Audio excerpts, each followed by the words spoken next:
Thanks very much for staying with us. Time now for Eye on Africa with me, Georgia Calvin-Smith. Tonight, relatives of murdered Congolese independence hero Patrice Lumumba attend a somber ceremony in Brussels as Belgium returns his tooth. It's all that remains of him after his assassination in 1961.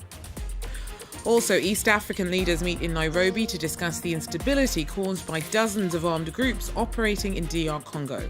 A regional force is to be sent in to tackle escalating fighting in the country's east. And June 20th marks International Day of the Refugee. In South Africa, overcrowded schools can refuse to take in refugee children. We hear from one NGO trying to make sure that they don't fall behind more than necessary by putting on extra after-school classes. But first, Belgium has returned murdered DR Congolese icon Patrice Lumumba's tooth to his family.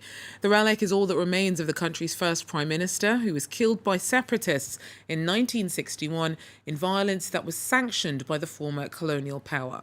Monday's restitution saw the independence hero's relatives attend a private ceremony at Egmont Palace in Brussels for the handover. Dave Keating tells us more about the emotional day. The emotion is strong today for the Congolese community here at the Congolese embassy in Brussels. They can finally pay their respects to their national hero, Patrice Lumumba. His remains were returned by Belgium to his descendants today, more than 60 years after the assassination of the country's first prime minister, which happened just a couple months after the country gained independence from Belgium. C'est un grand jour. It's a very important day for me and for Congo, for my son too, who is not born in Congo but in America, and to bring him here today. I hope Belgium and DR Congo can be like family to each other today and have no more resentment. May you rest in peace in our ancestral lands. We have our dignity back now, so I can feel free to say that I am a real Congolese woman. In 1961, Patrice Lumumba's body was dissolved in acid. A Belgian policeman in charge of making the body disappear saved a tooth as a gruesome souvenir. It would not be seized by the Justice Department until decades later. Today, it's this relic that has been placed in the coffin. To me, this tooth is already of huge significance. As a young person, we just want to carry on where he was stopped in his steps. He was the beginning of democracy and the basis of independence, because from then on, other African countries started their way to independence. The embassy will remain open all night tonight for those who want to pay their respects to the remains. The coffin will then be flown to Kinshasa tomorrow. Well, Belgium is hoping to turn the page on its bloody colonial past and move towards reconciliation with DR Congo. But the murkiness surrounding Lumumba's death continues to weigh heavily on the nation. Belgium has admitted moral responsibility for the murder, but stopped short of naming those responsible, and no one's ever been convicted. Our correspondents tell us more. This historian spent years collecting archives and eyewitness accounts to identify the exact location of Patrice Lumumba's killing. Voilà. Celui. That night, some 20 people gathered here deep in the Congolese savannah in the southern Katanga province. The mineral-rich region had seceded a few months earlier, with the support of Western nations keen to retain control of Congo's resources and suspecting Lumumba of ties to the Soviet Union. Katanga President Moise Tshombe was present, as were 4 Belgian officers and a firing squad. Standing opposite them, 3 prisoners, including Patrice Lumumba. He'd been deposed and arrested a few weeks earlier. All 3 were shot dead and hastily buried. They left without realizing that a part of Lumumba's foot was still sticking out. His corpse was the last to be thrown into the pit, and his toe remained outside. The next day, Belgian officers returned to the scene and dug up the bodies to move them. 3 days later, they dismembered the corpses and dissolved them in sulfuric acid, secretly saving 2 teeth from Lumumba's body as a trophy. There was a deliberate attempt to falsify history. They agreed to a pact of silence, whereby no one would ever tell the truth. The mystery surrounding Lumumba's assassination hasn't stopped his children from seeking the truth. More than 60 years on, Juliana still wants answers. There was a murder, but somehow there is no culprit. Not a single one. There was a murder, but there is no body. These are, amongst other things, and areas that deserve further clarification. All eyes are now set on Brussels. 20 years ago, a parliamentary inquiry concluded that Belgium only had a moral responsibility in the killing of the Congolese Prime Minister. This sociologist, however, says that Belgian authorities were directly involved. Legally speaking, the concept of moral responsibility is nonsense. And that was exactly the aim, so to speak, of the Belgian political class, which is to avoid specifying the role of all the Belgian players involved in Patrice Lumumba's death. Patrice Lumumba's children filed a complaint in Belgium in 2011, but no trial date has been set so far. Well, faced with an upsurge of violence in eastern DR Congo, East African leaders have ordered the deployment of a new regional stabilization force and called for an immediate ceasefire. The decision came after heads of state met in Nairobi to discuss the crisis. Although there was no direct mention of Rwanda, Kinshasa has accused its neighbour of backing rebels who've recently ramped up attacks. Kigali has long denied this. Vivian Wandera tells us more. This meeting comes a couple of days after Kenyatta called for deployment of the East African regional forces to eastern DRC to help stabilize the region and also put an end to the negative forces. Now, all heads of states from the bloc were present for the meeting except for Tanzania's President Samia Suluhu, who was represented by Tanzania's High Commissioner to Kenya. Now, the DRC has been dealing with the re-emergence of the M23 rebel group from the end of last year, which has led to the displacement of thousands of people and also an increase in the number of civilian attacks. Now, the heads of states also called for immediate ceasefire and immediate cessation of hostilities, including the rebels' withdrawal from previously taken positions. Now, during the meeting, there are also calls for an end to offensive language, including hate speech, threats of genocide, and any politically inciting language that has been used in the past. Now, tensions have been rising between the DRC and Rwanda in the past weeks, with the DRC accusing Rwanda of funding the rebels in the eastern part of the country, allegations which Rwanda has strongly denied.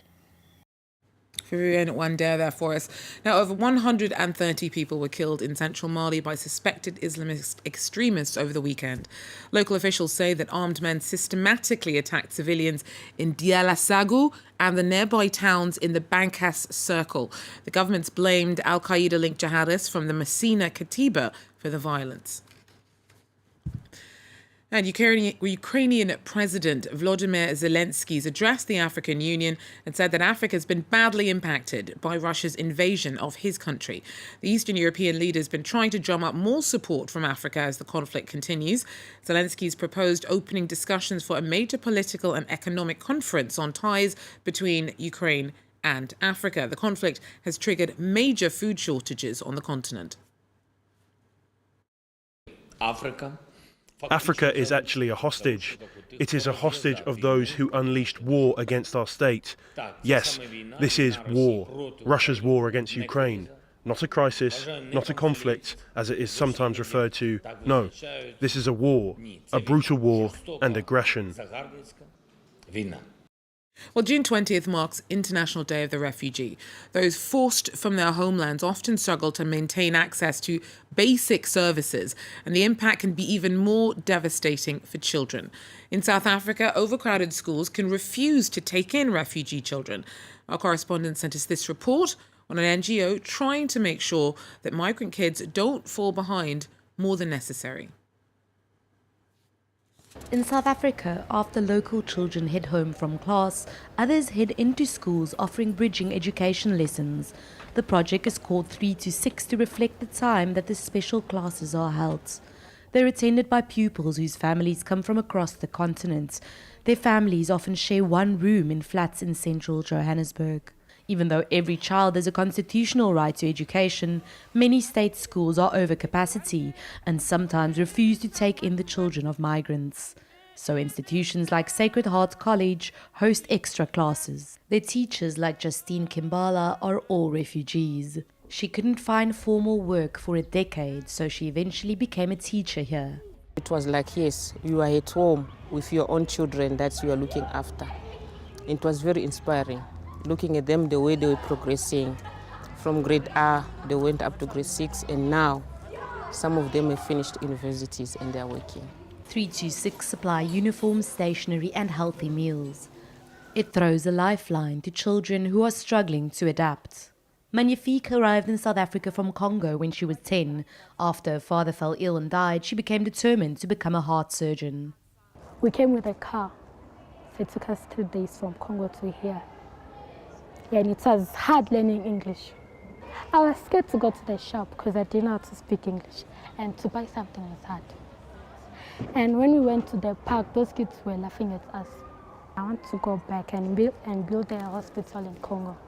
The NGO helps kids continue their education by placing them in government schools. There are the kinds of fears expressed that the children have. They don't necessarily feel part of the community, and that's why social cohesion and community building is important. But interestingly enough, in every political party, you will not find anyone supporting refugee rights. The project has 225 kids this year and there's a long waiting list. Against all odds, it has helped many young refugees bridge into universities over the past 14 years. Well, that's it for Eye on Africa for now. Thanks for joining us. Do so again if you can. Till then, take care.